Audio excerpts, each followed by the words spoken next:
Coba lihat ya, kalau tadi ya rumah bordil yang dibiarkan, kalau itu bukan konspirasi ya, itu adalah sesuatu yang kita hadapi nyata, dan orang-orang ini sudah, bukan cuman Pak DJ tadi ya, dulu Markus Haluk pernah cerita ya, yang proses suntik HIV itu ya, itu bukan, itu terjadi, itu terjadi, ya itu, nah itu bukan konspirasi, itu di depan mata, ya, dan itu masih belum berhasil merusak Papua, belum cukup rusak tapi belum berhasil, karena orang Papuanya ngelawan. Nah, jadi nggak ada teori konspirasi, itu bukan konspirasi, itu masih terang mata ya. JK itu ngirim pasukan itu ke Maluku, itu mah di depan mata itu, bukan konspirasi. JK ngirim pasukan ke Poso, itu bukan konspirasi, itu di Kalau depan. yang dilakukan JK itu sudah mengikut sertakan alat negara, artinya negara terlibat, elit benar, terlibat. iya, memang itu namanya penyalahgunaan kekuasaan yang dilakukan oleh JK dan Ma'ruf Amin sekarang, itu adalah penyalahgunaan kekuasaan. Siapa yang berani nutup? Cuman Ahok, saudara. Dan rumah-rumah bodil ya, grupnya Raja itu, kan, siapa yang berani nutupin itu rumah-rumah bordil? Anda tahu bisnis rumah bordil di Jakarta itu ngeri sekali. Nggak ada yang berani nutup, saudara. Ya, nggak ada yang berani nutup. Apalagi The Suns, ya kan, Sun City. Nggak ada yang berani nutup, saudara. Sampai sekarang masih ada. Coba gereja ditutupin bolak-balik. Tiap hari gereja ditutupin bolak-balik, pemerintah diam saja. Ngeri, saudara ya. Ngeri kali.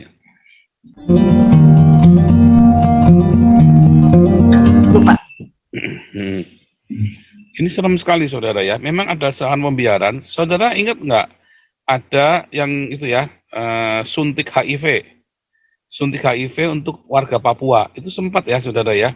Makanya kenapa warga Papua banyak yang kena HIV, saudara.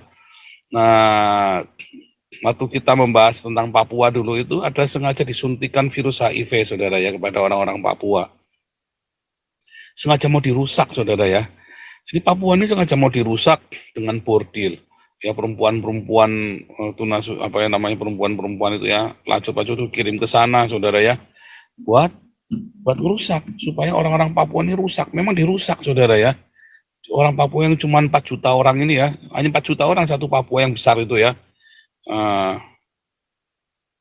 Itu memang buat begitu ya, buat begituan ya. Ngeri ya, saudara ya. Ngeri. Termasuk rumah bordil yang tadi barusan di sini 17 tahun, coba bayangin.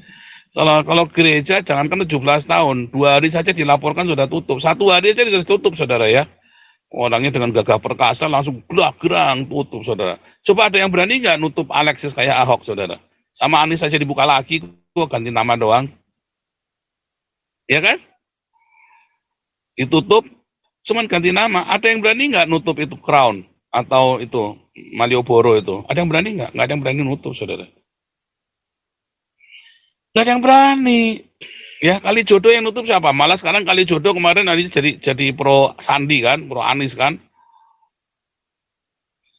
Coba, siapa yang berani nutup rumah pelacuran di Indonesia?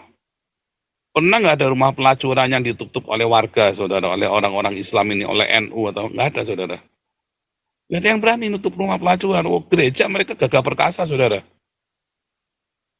Ya, ini aneh sekali ya, aneh sekali.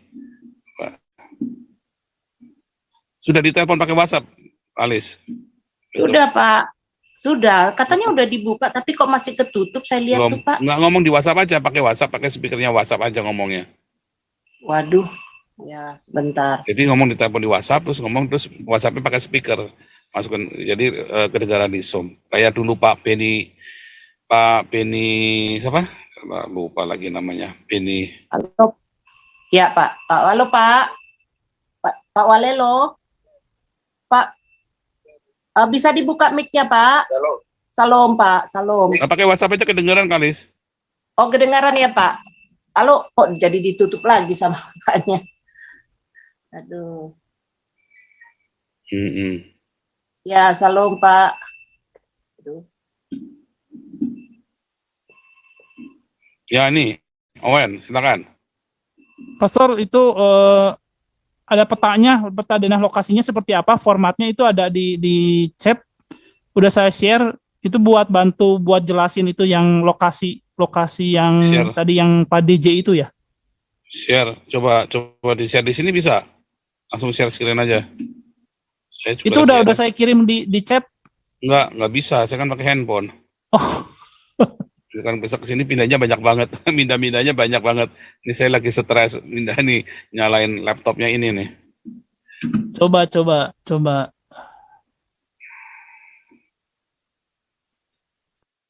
Sebentar. Sudah saya jadikan co-host tuh.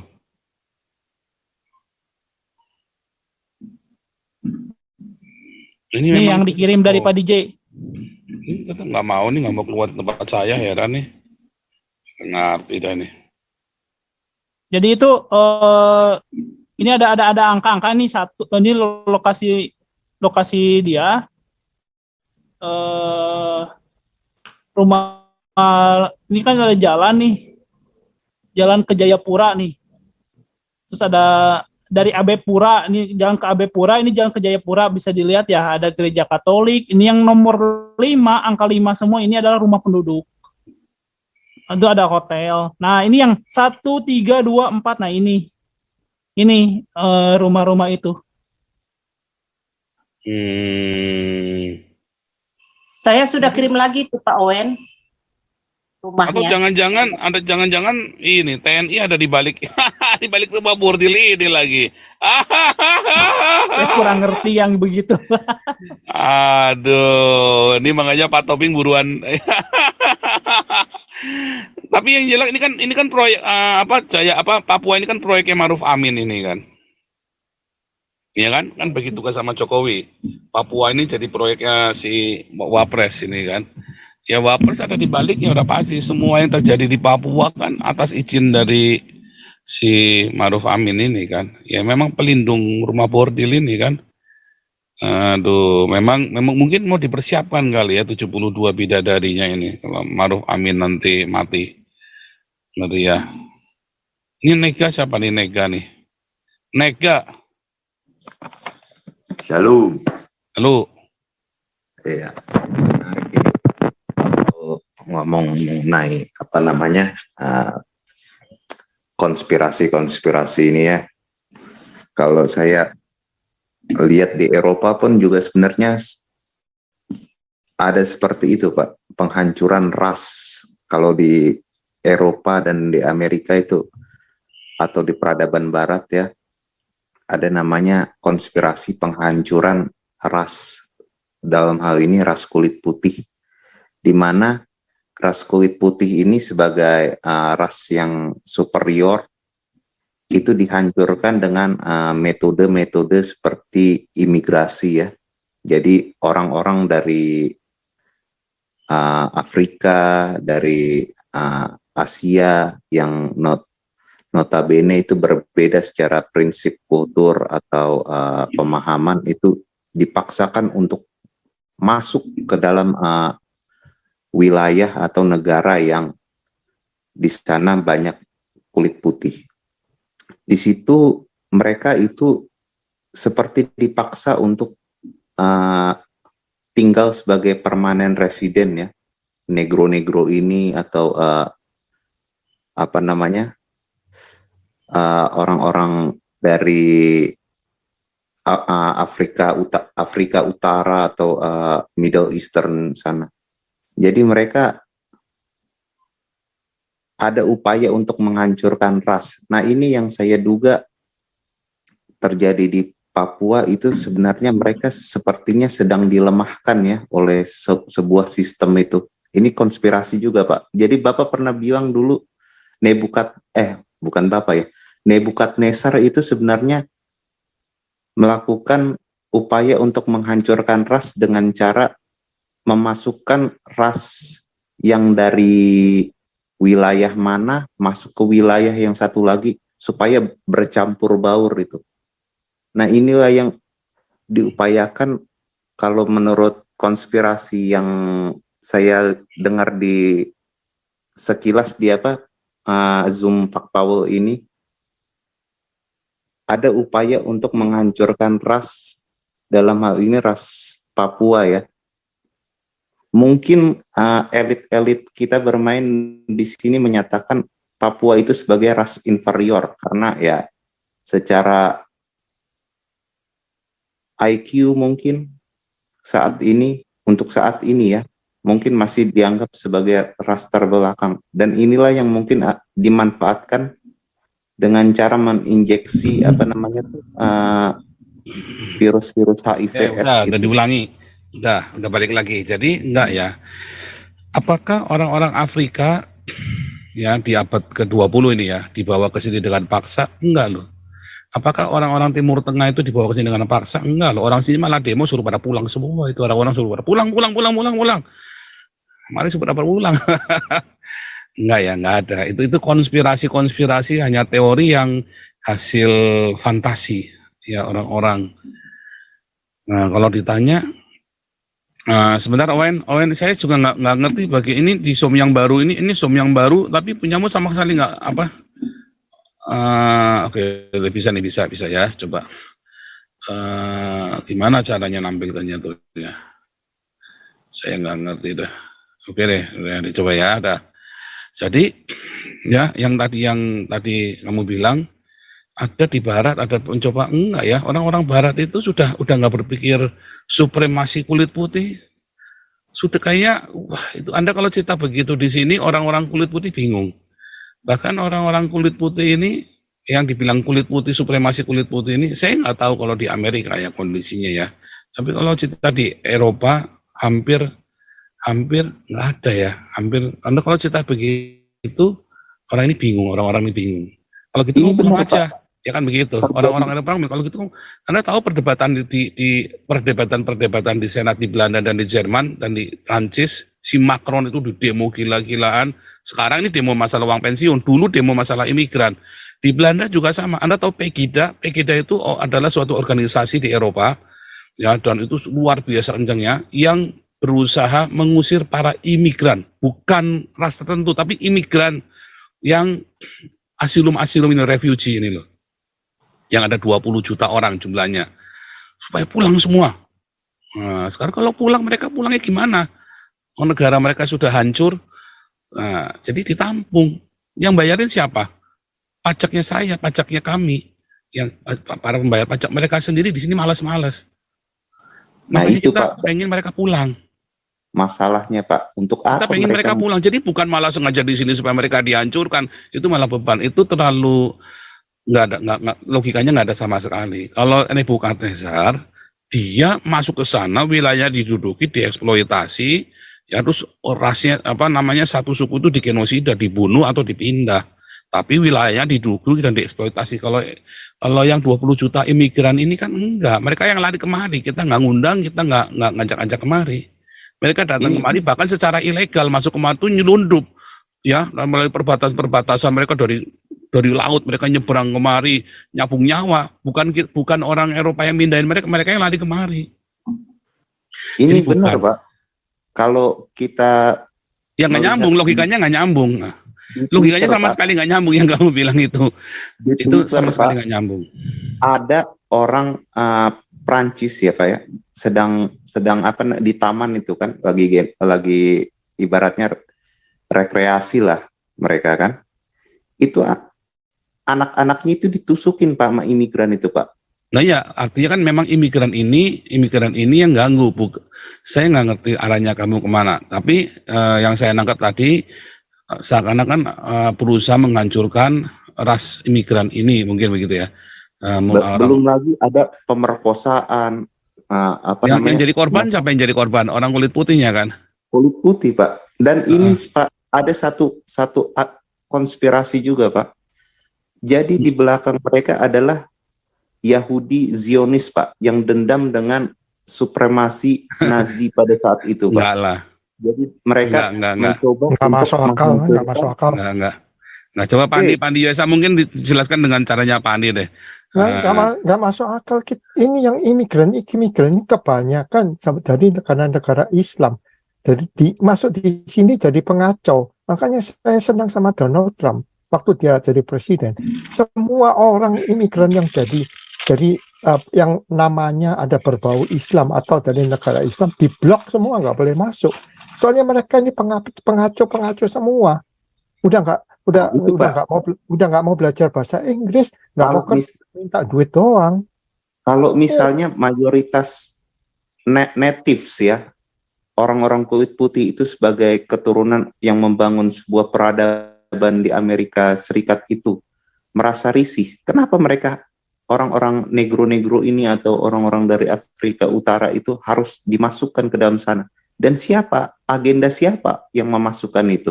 Nggak ada yang berusaha. Mereka masuk sendiri, mereka cari sendiri. Kita ada lagi Yahudi. Yahudi hubungannya sama negro Afrika itu apa hubungannya? Yang masuk sini orang Islam. Sekarang mereka ngungsi. Kenapa nggak mengungsi di negara Islam sendiri? Kan daerah sana kan banyak. Jordan itu kan negara kaya, UAE negara kaya, Egypt itu negara kaya, negara Islam. Kenapa mereka larinya dari Turki, dari Syria larinya ke Eropa, ke Amerika? Ngapain? Ini negara kafir. Bapak di Amerika kan, Bapak tahu representatif Ilhan Omar di Minnesota itu, Pak? Ya itu orang gendeng itu. Nah, itu pakai jilbab pentolan itu di senator. Infiltrasi itu, Pak. Itu orang gila itu. Nah, jadi nggak ada teori konspirasi itu, nggak ada ya, nggak bisa. Saya tidak pernah percaya teori konspirasi. Terlalu asumsi, apalagi bilang Yahudi di baliknya. Enggak.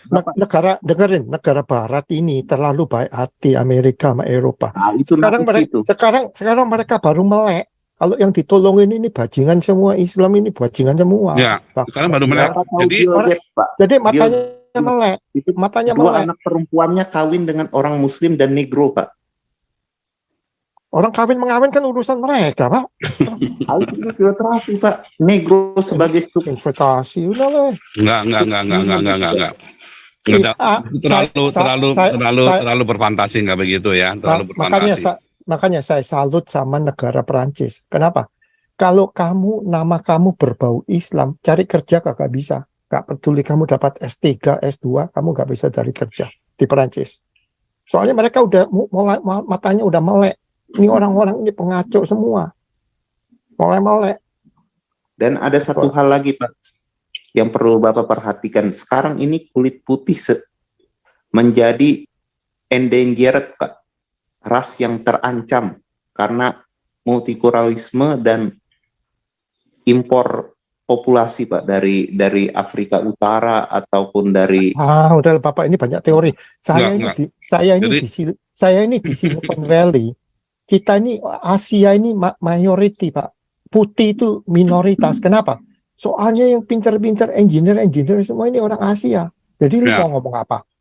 Jadi yang putih-putih ini terkalahkan. Jadi ini bukan gara-gara ras, bukan. Gara-gara memang industri kita di Silicon Valley ini membutuhkan orang-orang pintar. Silicon Valley kalau kamu ada kesempatan ke sini, lu lihat isinya ya orang India sama orang Cina. Asia, Korea. Orang putihnya mana? Kagak ada. Orang putihnya kebanyakan yang jadi bos. Jadi bos mereka doang. Itulah pendapat saya. Nah, Bung Beta. Ya. Ini harus dilihat dulu dari kelompok sosialnya ini. Jangan dibawa negara. Itu bisa terjadi di mana saja. Betul. Kalau bicara grup itu kan 2 atau lebih. Tapi kalau bicara individu ya tergantung masing-masing pola pikir ya. Jangan digeret ke persoalan negara, masalah rasisme, masalah white supremacy itu kan bicara kelompok sosial masyarakat yang ada di mana aja. Mungkin diskriminasi Jawa, diskriminasi suku-suku yang di Indonesia itu ada. Nah kalau bicara di Amerika misalkan yang Bapak tadi ngomong itu masalah kelompok Yahudi hitam atau orang putih, itu kan kelompok sosial masyarakatnya, bagian dari negara, tapi bukan negaranya yang diskriminasi, Pak. Kalau bicara Amerika secara negara, nggak bisa diskriminasi, Pak. Nggak bisa. Pak Beta, dia ngomong tadi Minnesota. Ya lu ke Minnesota ya isinya putih semua, lu mau ngomong apa? Iya, tapi apa negaranya berlaku seperti itu? Enggak dong, makanya. Ya, jadi saya juga heran kalau ada orang masih percaya teori konspirasi ya. Udahlah. Saya nggak pernah percaya sama teori konspirasi. Ini memang gini. Ini kalau misalnya nih kejadian, kita balik ke laptop ya, balik ke yang coba lihat ya. Kalau tadi ya rumah bordil yang dibiarkan, kalau itu bukan konspirasi ya, itu adalah suatu kita hadapi nyata dan orang-orang ini sudah bukan cuman Pak DJ tadi ya. Dulu Markus Haluk pernah cerita ya, yang proses suntik HIV itu ya. Itu terjadi. Itu terjadi. Ya, itu bukan konspirasi, itu di depan mata. Ya, dan itu masih belum berhasil merusak Papua. Belum cukup rusak tapi belum berhasil karena orang Papuanya ngelawan. Nah, jadi nggak ada teori konspirasi. Itu bukan konspirasi, itu masih terang mata ya. JK itu ngirim pasukan itu ke Maluku, itu mah di depan mata itu bukan konspirasi. JK ngirim pasukan ke Poso, itu bukan konspirasi. Itu kalau yang dilakukan JK itu sudah mengikut sertakan alat negara, artinya negara terlibat, elit terlibat. Iya. Memang itu namanya penyalahgunaan kekuasaan yang dilakukan oleh JK dan Ma'ruf Amin sekarang itu adalah penyalahgunaan kekuasaan. Lihat ya, waktu Jokowi bilang ya dia mau melakukan Papua. Saya gini ya, walaupun Markus Haluk nggak suka sama Jokowi ya, tapi saya bilang Jokowi ini sebetulnya ingin memperlakukan Papua itu dengan manusiawi. Saya nggak lagi muji-muji Jokowi, bukan ya. Tetapi kemudian militer bikin apa? Harus perang, dibikin bumi hangus, pasukan setan. Pasukan setan, coba bayangin. Edan nggak? Setan semua yang dalam sana. TNI-nya dibilang setan lagi, pasukan setan. Keduanya, ya ini saking ya, saya kemarin ya kita nahan diri nggak bicara Papua, tapi ini kita mau gaspol bicara Papua lagi, saudara ya. Sekarang ini saya belum berani bicara Papua dulu, karena kemarin masih ada ini ya, Pak Sandiaga tahu kita lagi ada kita menjaga semua pihak supaya. Tapi ini kita kan bicara Papua lagi. Saya sudah janjian dengan Markus Haluk, ya.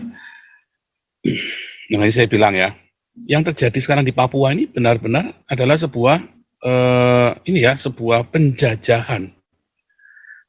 Negara Indonesia ini benar-benar sedang menjajah Papua dengan merusak moralnya, ya, dengan mengirimkan mengirimkan orang-orang dari Papua, dijanjiin macam-macam, nggak tahu dimasukin ke pesantren. Orangnya pernah kesini, pernah cerita juga ya. Semua udah kita bahas semua. Ya, semua tentang Papua udah pernah kita bahas. Yang dalam bahkan ada namanya Merel Hubatka, ya, yang lahir di Papua dan ayahnya seorang Yahudi Belanda, ya, tentara ya. Nah, dia bukan tentara, Merel Hubatka ya, dia misionari atau apa gitu ya dulu ya.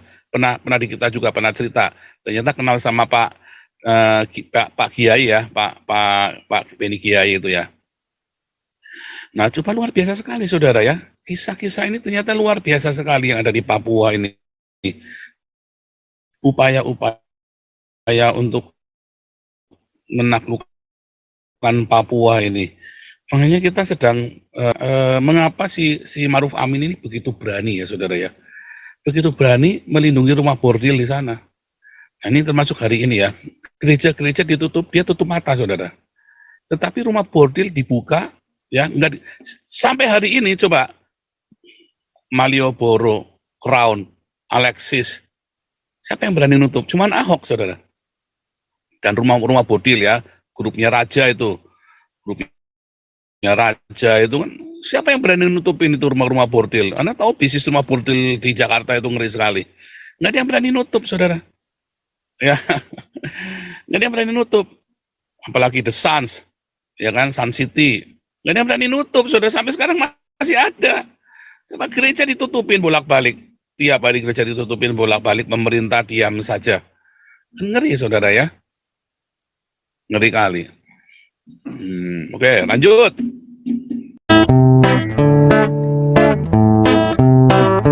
Kau bilang kau menang debat, lawan domba yang sesat. Kau bilang banyak yang tobat,